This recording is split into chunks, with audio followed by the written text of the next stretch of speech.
Namaskar, I'm Ashok Vyas. In today's Insight Tonight with Ashok Vyas, um, you will have multiple stories. Stories that relates to life, stories that relate to service, stories that relates to humanity and that sensitive side of human beings, which is highlighted by grace when we look at that aspect of serving with spiritual base. तो बात ये है कि मेरे पीछे जो आप देख रहे हैं तस्वीर गुरु विश्राम वृद्ध आश्रम की, ये क्या है और किस तरह से पीढ़ियां समर्पित हैं उन लोगों की सेवा करने के लिए जो न केवल समाज के द्वारा भुला दिए गए हैं बल्कि वो स्वयं को भी डिमेंशिया के कारण भूल गए हैं। बहुत बड़ी समस्या डिमेंशिया की जब परिवार में कोई इस स्थिति में पहुंचता है तो परिवारजनों के लिए हो जाती है। तो पूरे भारत बल्कि पूरी मानवता को अपना परिवार समझने वाले दादाजी के जो पोते हमारे साथ हैं उनसे परिचय करा के बात आगे बढ़ाई जाए। सौरभ, स्वागत है आपका। सर, नमस्ते।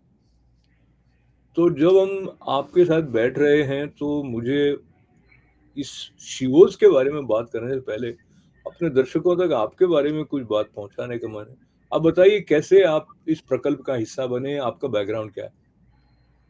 सर मैं एक इंजीनियर हूँ और फिर इंजीनियरिंग के बाद मैंने अपनी पढ़ाई आगे करी। मैं लंदन से पढ़ा, वहाँ पर मैंने एमबीए किया। स्कॉलरशिप मिली थी तो मैं बाहर गया, वहाँ पे पढ़ाई करी और जो हर व्यक्ति एक ड्रीम करता है एक अच्छी नौकरी का, वो मुझे मिली वहाँ पे। लेकिन उसके बाद सर, क्योंकि मैं अपने बचपन से ये सेंटर को देख रहा था, मेरे फादर यहाँ पे फाउंडर हैं इस सेंटर के, जो कि गुरु विश्राम वेद आश्रम है। तो इसके वजह से सर मैं बचपन से मोटिवेटेड था कि मुझे लोगों की मदद करनी है। ऐसा हुआ कि मेरी जॉब के बाद यहाँ पर मेरी ज़रूरत पड़ी तो मेरे फादर ने कहा कि तुम जो है ये नौकरी छोड़ो, क्योंकि यहाँ पे बहुत ज़रूरत है तुम्हारी, क्योंकि इंटेलेक्चुअल्स की बहुत ज़रूरत होती है ऐसे कामों में जो जनरली बहुत मुश्किल होते हैं। जब तो ये मैं वाला अब जो मैं इंटरव्यू आपको इसलिए कर रहा हूँ क्योंकि आप जिस धारा में हैं सेवा की, उसके बारे में थोड़ा और परिचय आपसे मिलेगा। लेकिन जो जो बात आपने अभी कही वो हम में से बहुत सारे हमारे दर्शकों के लिए रेलेवेंट होगी। पिताजी ने कहा और आपने मान लिया। अब जो पीढ़ियां हैं नई वाली, ऐसा उनके बारे में धारणा रहती कि वो अपने बारे में स्वयं निर्णय लेना चाहता है, अपनी जीवन शैली पर किसी प्रकार का दबाव नहीं चाहता है। तो आपका वो जो संवाद रहा होगा जब पिताजी ने कहा कि ऐसे व्यक्ति की आवश्यकता इस प्रकल्प में है, तो क्या आपके मन में चला? बिकॉज़ आप लंदन में ऑलरेडी जॉब कर रहे थे, नहीं? सर मैं आपको सच बताऊं तो जब मेरे फादर ने ये बात कही मुझसे, तो मैंने कहा कि मैं पहले जाता हूँ और वहां पे कुछ दिन बिता के आता हूँ, देखता हूँ काम करके कि कैसा लगेगा। एक प्रोजेक्ट था सर, जो बिल्डिंग आपके पीछे है, वो जी। प्रोजेक्ट के लिए मैं आया था और लगभग 8-9 साल हो गए इस बिल्डिंग की बात को। तो मैं जब वापस आया, उसके पहले ये प्रोजेक्ट आया था, तो मैंने सोचा कि ये प्रोजेक्ट करूंगा, मैं प्रोजेक्ट अच्छा कर लेता हूँ। मैं एमबीए था तो मैंने कहा करके मैं वापस जा सकता हूँ। और पर जब मैं इंजीनियर भी आया, थे आप? इंजीनियर भी थे आप? मतलब इंजीनियर हाँ हैं आप? हाँ जी, इंजीनियर हूँ।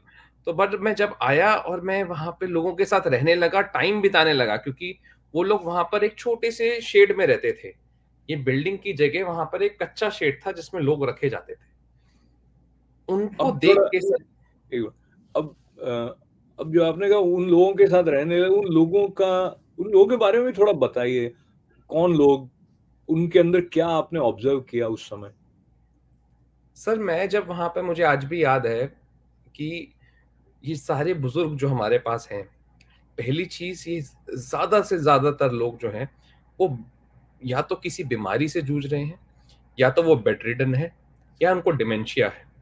हमारे ऑर्गेनाइजेशन का एम हमेशा से ये था कि हम हमेशा द मोस्ट वनरेबल को सर्व करेंगे। मतलब जिसका कोई भी व्यक्ति सहारा नहीं है, हम उसी का सहारा बनेंगे। एंड वो जो थे वो एल्डरलीज थे, और वो भी वो एल्डरलीज जो बीमार हैं, जो चल फिर नहीं सकते, जिनके पास घर नहीं था। ऐसे लोगों को वहां रखा गया। और जब मैं देखा वापस आके कि वो एक टिन शेड में रह रहे हैं, तो मेरा दिल जो है सब कुछ छोड़ के मेरा एक मिशन सा बन गया कि पहले मैं इनकी ये बिल्डिंग बनाऊंगा। और बस सर वो वहां से शुरुआत हुई, एक बिल्डिंग बनाई, फिर काम में इन्वॉल्व होते गए, फिर आगे और काम आ गया, दूसरी बिल्डिंग बनाने लगे, लोग जुड़ते गए। अच्छा, अब यहाँ से शुरुआत करते हैं फिर समझने के लिए।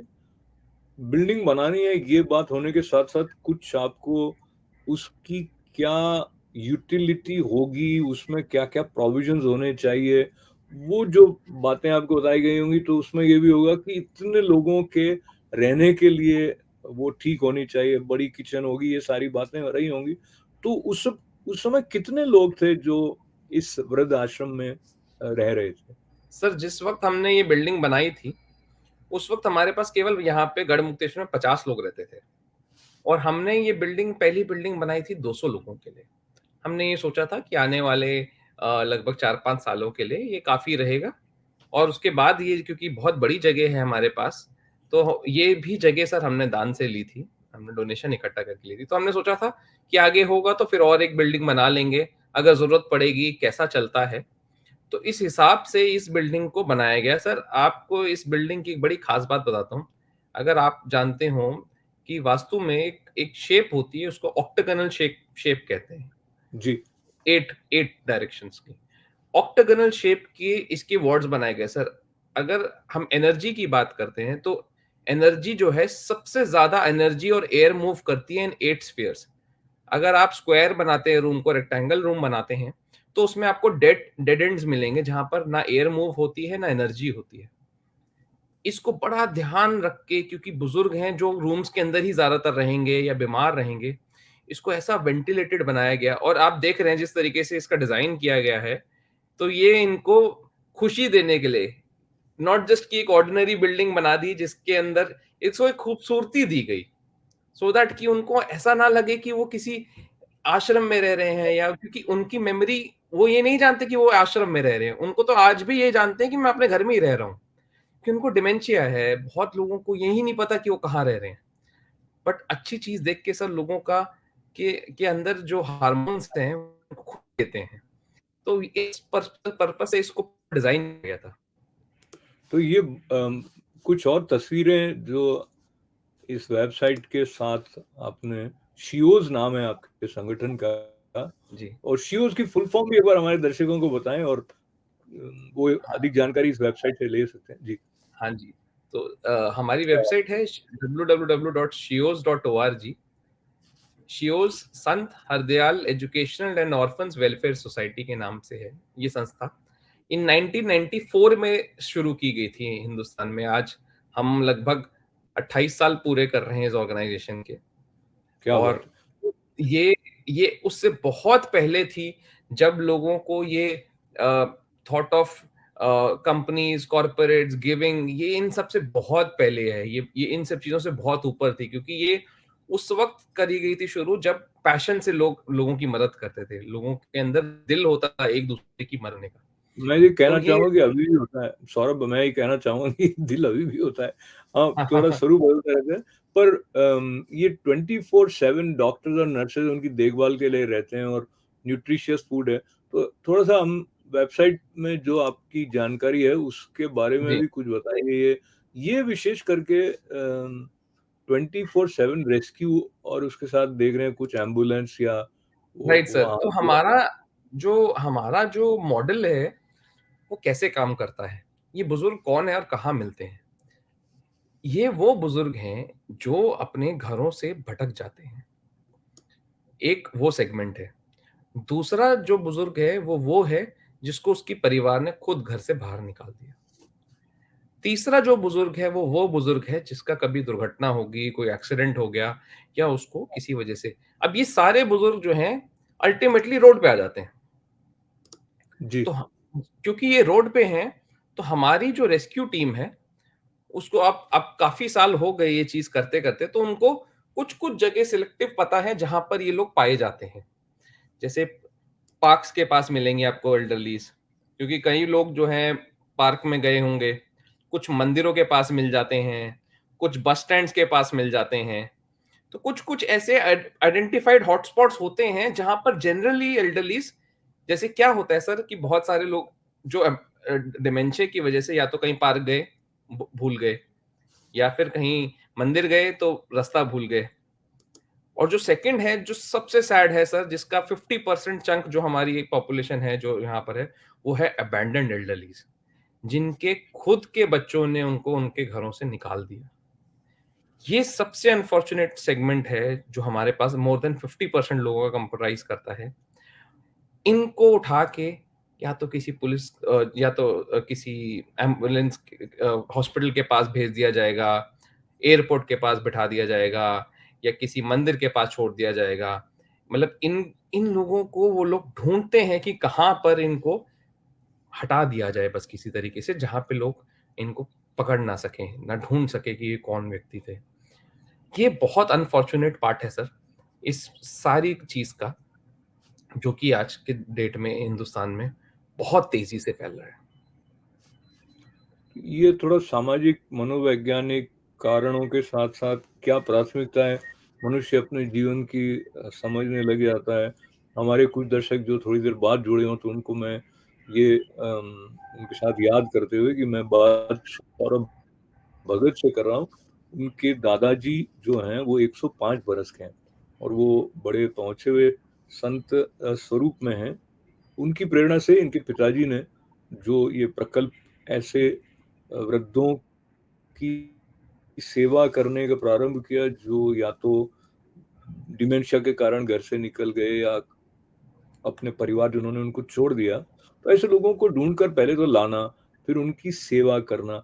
ऐसे कार्य को करने के लिए सौरभ जिन्होंने की इंजीनियरिंग किया था, यूके से एमबीए किया था, लंदन में जॉब कर रहे थे, तो वो ये जो बिल्डिंग मेरे पीछे आप देख रहे हैं उसको बनाने के लिए भारत चले आए और फिर बाद में पूरी तरह से इस जो सेवा का प्रकल्प है उसका हिस्सा बने हैं आप समर्पण से।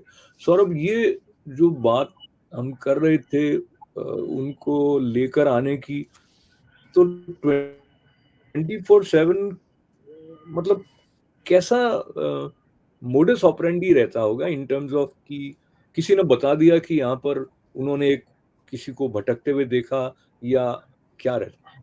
सर हमारे 3 ज़रिए हैं एडमिशन्स के। पहला ज़रिया होता है हमारी अपनी रेस्क्यू टीम, जो कि daily on time basis 3 shifts में जाती है। मॉर्निंग इवनिंग जाती है, मॉर्निंग नाइट जाती है। वो लोग अपना गाड़ी में पेट्रोलिंग करते हैं। वो जगह-जगह जाके पेट्रोलिंग करते हैं, लोगों को ढूँढते हैं। पहला तो ये तरीका हुआ सर।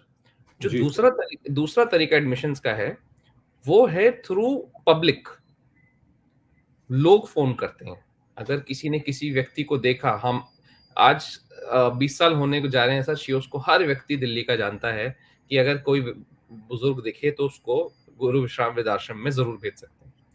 तो वो हमारी हेल्पलाइन पे कॉल करते हैं कि ऐसे-ऐसे व्यक्ति यहाँ पर है, आप इनको प्लीज़ रेस्क्यू कर लीजिए।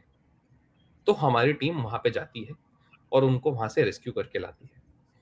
तीसरा है sir through police and through hospitals. जो पुलिस है, पुलिस भी ये काम करती है, जो सीनियर सिटीजन सेल है, अगर वो कहीं पर कोई बुजुर्ग को देखती है या किसी को बीमार देखती है, तो वो भी हमारे पास लेकर आती है। और हॉस्पिटल्स में क्या केस होते हैं सर, कि जिनके बच्चे हॉस्पिटल में ही छोड़ के चले जाते हैं। जैसे ही उनको पता चलता है कि ये व्यक्ति अब जो है, अब इसका हम ख्याल नहीं रख सकते या नहीं रखना चाहते, तो वो हॉस्पिटल से उनको डिस्चार्ज भी नहीं करते, हॉस्पिटल में एडमिट करा के छोड़ के चले जाते हैं। तो हॉस्पिटल वाले उन लोगों को हमारे पास भेजते हैं। तो समझने की दृष्टि से हमारे दर्शकों को बताएं कि जब किसी को लाते हैं तो कुछ तो बेसिक प्रारंभिक चरण होंगे, प्रोटोकॉल जैसे कि अब हाँ ये जी, आए हैं तो ये हाँ जी। तो मेडिकल चेकअप भी उनका होगा या जो भी है। तो सर हमारा ना एक पूरा वर्किंग मॉडल है, जी। जो वर्किंग मॉडल जो है, जिसके अंदर हमारे स्पेसिफिक एसओपीज़ हैं। इसके अंदर क्या होता है कि सर आप देखेंगे कि हमारे पास जब भी कोई बेनिफिशियरी को लेकर आते हैं कि किसी एल्डरली को लेकर आते हैं, सबसे पहले उनका थॉरो मेडिकल चेकअप होता है, एसओएस ट्रीटमेंट दिया जाता है।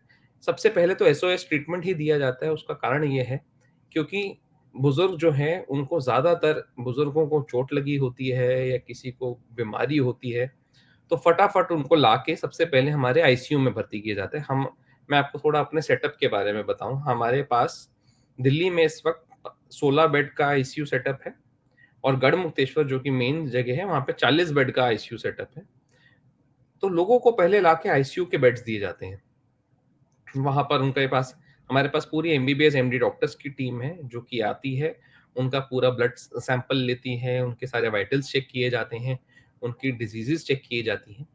उसके बाद उनकी एक फाइल बनाई जाती है। हर बुजुर्ग की एक फाइल है इंडिविजुअल हमारे सेंटर में, जिस फाइल के अंदर उनके बारे में सबको, जिस दिन से वो एडमिशन होते हैं, वो एडमिशन फाइल बोली जाती है, और उसके अंदर उनकी पूरी मेडिकल हिस्ट्री रिकॉर्ड होती है।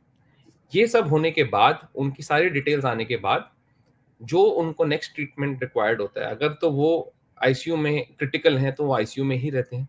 अगर उनको सिर्फ दवाइयाँ चाहिए, खाना चाहिए, क्योंकि बहुत सारे लोग ऐसे होते हैं जो मैलनरिश्ड होते हैं, जिनको खाना नहीं मिला होता, तो उन लोगों को फिर हम लोग वहाँ से वार्ड्स में शिफ्ट कर देते हैं। और उसके बाद रेगुलर प्रेसिस में, जैसे आप देख रहे थे, फिजियोथेरेपी होती है, जेरियाट्रिक केयर, उनको खाना दिया जाता है, वो फिर उनके बाकी रेगुलर दिनचर्या चालू हो जाती है।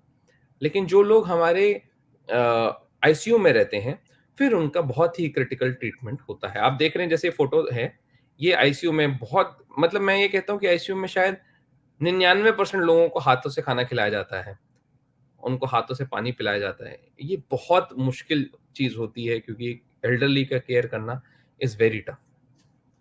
तो आप सही कह रहे हैं, घर में भी बुजुर्गों का ध्यान रखने के साथ जो परिवारजन है वो भी चुनौती महसूस करते हैं। तो मैं यही आपसे जानना चाहता था कि बहुत ज़्यादा स्टाफ की ज़रूरत होगी, और जैसे-जैसे एडमिशन बढ़ते जाएँगे तो और अधिक स्टाफ भी चाहिए। फिर डॉक्टर्स हैं, नर्सेज़ हैं, और भी जो सामग्री की आवश्यकता है, तो ये सब कहीं न कहीं एक आर्थिक रूप से जो कंटिन्यूटी रहे कि, क्योंकि एक तो अगर हम कमर्शियल वर्ड्स में बात कर रहे होते हैं तो एक वर्किंग कैपिटल चाहिए होती है। बिल्कुल सर। फिर एक्सपांशन के पॉइंट ऑफ व्यू से भी प्रोविजन रखना हो कि आता रहे, तो वो चुनौती कैसे उसको हैंडल किया जाता है? सर, आपको ये मैं हकीकत बताऊं कि इस वक्त भी बहुत समस्या है हमारी संस्था के ऊपर, क्योंकि जो बुजुर्ग हैं उनको वाकई बहुत केयर की जरूरत है। सबसे पहली चीज तो केयर चाहिए। केयर के लिए आपको एम्प्लॉयज चाहिए, एम्प्लॉयज को आपको सैलरीज देनी है। अब उनकी केयर करेंगे, उनके लिए दवाइयाँ चाहिए, उनके लिए राशन चाहिए। मैं जैसे आपको बता रहा था कि ये जो सेंटर है, ये 50 लोग थे यहाँ पे जब ये शुरू हुआ था। आज सर 500 लोग रहते हैं। जी, और उसके बाद जो ये हमारा मेडिकल सेंटर आप देख रहे हैं, इस जी। मेडिकल सेंटर, ये एक नॉर्मल मेडिकल सेंटर नहीं है सर। यहाँ पे पूरा इंटेंसिव ट्रीटमेंट किया जाता है। हम ऑपरेशन छोड़ के सारा इलाज जो है अपने बुजुर्गों का अपने सेंटर पे ही करते हैं। बिकॉज़ हम, हमारे लिए इकोनॉमिकली वायबल नहीं है इतने सारे लोगों को हॉस्पिटल में एडमिट कराना और हॉस्पिटल के चार्जेस देना। क्योंकि आप जानते हैं कि यहाँ पर भारत में प्राइवेट हॉस्पिटल्स में ही अच्छा जो इलाज होता है वो मिल पाता है। गवर्नमेंट में तो इनके लिए जगह ही नहीं है, और प्राइवेट को हम अफोर्ड नहीं कर सकते। इसलिए हमने अपना पूरा ये मेडिकल सेंटर बनाया, और ऑन एंड ऑन सर, हर हर हर महीने का हमारा जो खर्च है, वो पिछले पिछले साल का खर्च जो था, वो लगभग 60 से 70 लाख रुपए था इंडियन रुपीस में। जी। जो आप लगभग समझें तो मेरे ख्याल से 70,000 के करीब, 70 या 60 या 70,000 डॉलर के करीब होगा जो हमारा खर्चा है सर। तो ये प्रति माह? चीजें, हाँ जी। तो ये पर मंथ है ना? जी, per month sir, per month हमारा जी, हमारा जी, साल जी। में इनकी देखभाल के लिए सर लगभग लगभग 8 करोड़ रुपए लगता है, जो कि खाली इन लोगों की केयर में जाता है, इनकी मेडिसिन में जाता है, इनकी राशन में जाता है, इनके रेस्क्यू में जाता है। हमारे पास लगभग 150 से ज्यादा कर्मचारी हैं, डॉक्टर्स हैं, नर्सेज हैं, कुक्स हैं, इनकी फिजियोथेरेपिस्ट हैं, एक्सरे टेक्नीशियंस हैं। हमारे पास पैथोलॉजी लैब है, उस लैब को चलाने के लिए जो ब्लड टेस्टिंग है, वो हम पूरी एडवांस ब्लड टेस्टिंग अपने सेंटर के अंदर करते हैं। तो ये पूरा मॉडल को रन करना सर में बहुत इकोनॉमिकल हमारे पास चैलेंजेस आते हैं। उसका सबसे बड़ा कारण ये है कि ये सेंटर कभी किसी को ना नहीं बोलता। हम लोग कभी भी अपनी एंट्री क्लोज नहीं करते कि इससे ज्यादा बुजुर्गों को हम जो है नहीं रखेंगे। तो मैं चूंकि पूरी प्रक्रिया से और जिस समर्पण से और जिस आस्था से आप और आपके पिताजी जुड़े हैं, अ, उससे उतना परिचित नहीं हूँ, तो कभी घबराहट नहीं होती कि कैसे चलेगा? सर, ये घबराहट तो मैं आपसे कहूँगा कि ये घबराहट तो हमें रोज़ होती है। हम लोग रोज़ सुबह से शाम तक जो है इसी मेहनत में लगे हैं कि इस सेंटर को किसी तरीके से अच्छे से हम चला सकें। और ये हकीकत है सर कि हमारे पास आप ये देखेंगे कि बुजुर्गों पे काम करने वाली और ऐसे लोगों पे काम करने वाली बहुत लिमिटेड संस्थाएं, शायद भारत में भी आप ढूंढेंगे तो हम पूरे नदर्न इंडिया में एक हमारी एनजीओ है, बल्कि हमारी तो पहली एनजीओ थी जिसने पूरे देश में ये काम शुरू किया। ये काम बहुत मुश्किल है सर, और उतना ही मुश्किल इसके लिए डोनर्स ढूंढना है कि बहुत जल्दी से लोग जो हैं इस चीज के साथ आ नहीं पाते, और ये हमारे लिए बहुत बड़ा चैलेंज है। तो ये जैसे अब कुछ ह्यूमन स्टोरी होती हैं, जैसे कि ये एक वीडियो आपकी वेबसाइट पर है जिसमें बहू ने पीटा तो बूढ़ी माँ को बेटा रेलवे स्टेशन छोड़कर चला गया, फिर वो बूढ़ी माता आपके वहां पे पहुंच गई किसी के जी द्वारा। जैसा इस तरह के भी लोग होंगे जो डिमेंशिया नहीं है उनको पूरी तरह, लेकिन वो अपनी देखभाल नहीं कर सकते, ऐसे लोग भी हैं वहां पर जो। सर, बहुत सारे ऐसे लोग हैं जिनको उनके परिवारों ने अलग कर दिया या वो अपने परिवारों से भाग गए, तो हम्म। वो लोग भी हमारे पास रहते हैं जिनके पास कोई जगह नहीं है। अब जैसे आप देख रहे हैं कि फैमिलीज, न्यूक्लियर फैमिलीज होती जा रही हैं, जगह कम होती जा रही हैं, तो उसमें सबसे पहले यहाँ पर बुजुर्गों को ही बर्डन समझा जा रहा है कि इनको सबसे पहले हटाइए। वो लोग बेचारे कहीं नहीं उनके पास रहता। अब मैं आपसे कहता हूँ सर, शायद 0.001%, 0.001% लोगों को हम सर्व कर रहे होंगे। भारत की जनसंख्या हम्म। जो है वो इतनी बड़ी है। अभी एक लेटेस्ट सर्वे में आया था सर, हमारे भारत सरकार ने निकाला था, उसमें ये आया था कि लगभग लगभग 18 लाख इंडिजेंट एल्डर्स हैं सिर्फ दिल्ली में। अब आप सोचिए कि हमारे पास सिर्फ 500 लोग हैं, बाकी वो लोग कहाँ हैं? तो सौरभ, एक तो बात यह है कि पूरे भारत की दृष्टि से देखें तो कई ऐसे शहर जो कि पहले, जैसे मैं जोधपुर से आता हूं, तो वहां भी एक बड़ा सांस्कृतिक राजधानी वो राजस्थान की मानी जाती रही है, परिवार में रिश्ते बहुत अच्छे रहते रहे हैं। लेकिन वहां भी अनुराधा अडवाणी और उनके पति और उन लोगों ने अनुबंध नाम से एक किसी तरह का प्रकल्प शुरू किया। उसमें अधिकतर ऐसे बुजुर्ग हैं जिनको परिवार में रख नहीं रहे हैं बच्चे। ऐसी स्थितियां मतलब छोटे छोटे शहरों में भी होने लग गई हैं। तो ये एक जो गुरु विश्राम मानव संस्था कर रही है, अन्य जो कर रहे हैं, पर समस्या तो विकराल तो है।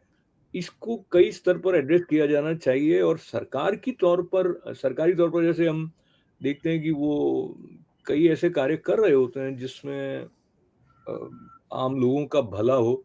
तो कोई ऐसी नई योजना रिसेंटली या पहले की कोई आपने देखी जिसमें जैसे प्राइवेट पब्लिक पार्टनरशिप करते हैं, तो इस तरह के सरकार का कोई अनुदान या ऐसा?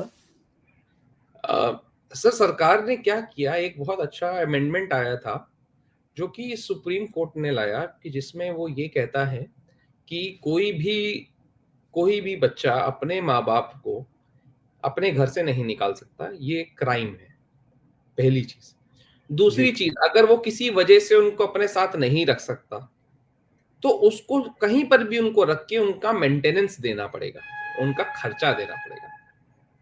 ये अब हमारा लॉ कहता है, जो सीनियर सिटीजनशिप एक्ट के अंदर आता है। अब सर, जी। ये लॉ तो कह देता है ये चीज, पर समस्या ये है कि ये इम्प्लीमेंट कौन करेगा? जी। इम्प्लीमेंट करने के लिए उस बुजुर्ग को एक स्टेशन जाना पड़ेगा, केस दर्ज कराना पड़ेगा, कोर्ट में जाना पड़ेगा, कोर्ट में एक वकील रखना पड़ेगा, वो वकील उस केस को लड़ेगा, तब तक तो शायद सर वो बुजुर्ग भी जिंदा नहीं बचेगा। ये समस्या है।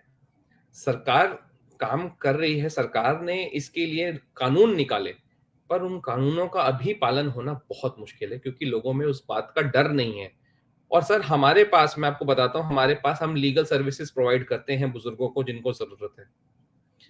मैं 10 साल से हूं सर, 10 साल में हमने एक भी केस फाइल नहीं किया। आप विश्वास करेंगे? हर क्यों? महीने 3 महीने में हमारे पास वो आते हैं। आप उसका कारण समझे, कोई भी माँ बाप अपने बेटे या बेटी के खिलाफ केस नहीं करता, कहते हैं छोड़ दो हमें हमारे हाल पे। उन्होंने किया वो उनके साथ, मतलब इतना प्यार उनके अंदर, इतना अटैचमेंट हमेशा रहता है कि वो छोड़ देंगे लेकिन बुरा नहीं करेंगे। तो वो समस्या सर वैसी की वैसी ही रह जाती बहुत सारी चीजें गुत्थम गुत्था है। तो एक तरफ माता पिता की करुणा भी है, और कई है। कई हाँ स्थानों पर आर्थिक कारण भी हैं, कई और परिस्थितियां। पर कुल मिला के जी हमारी बातचीत के समापन से पहले, अभी आप अमेरिका आए हैं, यहाँ पर शिओस के लिए कुछ लोगों की तरफ से और जुड़कर वो कैसे इस संगठन की शक्ति बन सकते हैं, उसके बारे में बातचीत हो रही है। तो आपसे संपर्क करने के लिए एक तो shios.org पर जा सकते हैं, और कोई बात जो आपको लगता है इस दृष्टि से रेलेवेंट है कि कोई पता करना चाहे कि सर, हमारी वेबसाइट है जी, हमारी वेबसाइट पे सर सारी कॉन्टैक्ट डिटेल्स हमारी मौजूद हैं। shios डॉट www.shios SHEOWS साथ ही सर मेरा नंबर है +919999220040। जी। इस तो नंबर पे सर नंबर एक मुझे, बार, हाँ, नंबर एक बार फिर से दोहरा दें। 91 सर +91 जी। इंडिया का जो कोड है, फिर उसके हाँ बाद हाँ, 9999 4 बारी 9, क्या बात है। फिर 22 जी 00 जी। 40। अच्छा, तो ये जी नंबर भी अब आपके साथ नाम के दिखाया भी जा रहा है, तो कोई हाँ जी, नोट कर सकते तो हैं। इस पे संपर्क और किया जा सकता है। और दूसरी चीज सर ये है कि अगर कोई व्यक्ति हमारी मदद करना चाहता है, हमारे बुजुर्गों को गोद लेना चाहता है, हमारे पास ये भी ऑप्शन है कि कोई व्यक्ति चाहे तो एक बुजुर्ग को गोद ले ले। एक बुजुर्ग को गोद लेने की सर कॉस्ट हमारे यहाँ पर सिर्फ $100 है, एक महीने का उसका खर्चा। $100 एक महीने दे के आप एक बुजुर्ग को सर्व कर सकते हैं, एक महीने के लिए। और जिसके अंदर उनकी सारी दवाइयाँ, उनका खाना, सब कुछ इंक्लूडेड है। उनकी सर्विस, उनका रेस्क्यू, ये हम कहते हैं कि गोद ले लें। अगर हम अपने हर बुजुर्ग को गोद दिलवा पाएँ सर, तो हमारे पास कुछ पैसे ऐसे आ जाएँगे जिससे संस्था को ये समस्याएँ नहीं झेलनी पड़ेंगी। और तो दूसरी चीज़ सर ये है कि हम यहाँ पर अमेरिका में गिव टू एशिया में रजिस्टर्ड हैं। ये एक रजिस्टर्ड चैरिटी है अमेरिका की, 501(c) में रजिस्टर्ड है। आप हमारे पेज पे, उस पे जाके सर भी डोनेट कर सकते हैं। गिव टू एशिया में अगर आप शियोर सर्च करेंगे तो आप हमें वहां से डोनेशन भेज सकते हैं, जो कि आप अपने अमेरिकन अकाउंट से या लोकल अकाउंट से भेजी जा सकती है। बहुत धन्यवाद है। तो मैंने जैसे कहा था प्रारंभ में कि बहुत सारी कहानियां हैं इसमें। तो कहानी सेवा की भी है, कहानी मानवता की भी है, कहानी संवेदना की भी है, कहानी उन चुनौतियों की भी है जो हम में से किसी के भी जीवन का हिस्सा न बने, ऐसी प्रार्थना तो हम करते हैं। मगर जिनके जीवन में वैसी स्थितियां आ गई हैं, उनकी सेवा के लिए ये जो गुरु विश्राम वृद्ध आश्रम और शिव संस्था जो कार्य कर रही है, उसके लिए उनकी सराहना करते हुए हम में से कई लोग ऐसा विचार कर रहे हैं कि आपकी बात सुनते हुए कर रहे होंगे, ऐसा मुझे लगता है कि कैसे वो इसकी और शक्ति बने। तो बहुत आभार आपके दादाजी का, आपके पिताजी का और आपका, और पूरे थैंक यू सर। कर्मचारियों का, पूरी संस्था का करते हुए मैं अपने मित्र मोहन वांचू जी का भी स्मरण करूं। वो भी इस संस्था की सहायता के लिए आगे आए हैं। और आपका पुनः पुनः धन्यवाद करते हुए थैंक यू सर। हमारे दर्शकों को साथ देने के सब लिए आप सबका सबका बहुत बहुत धन्यवाद। आप मंगल सबकी कामनाएं। मदद से बहुत लोगों की जिंदगी बचाई जा सकती है। मेरा बस सबसे यही निवेदन है कि कृपया इस कार्य की मदद करें। धन्यवाद।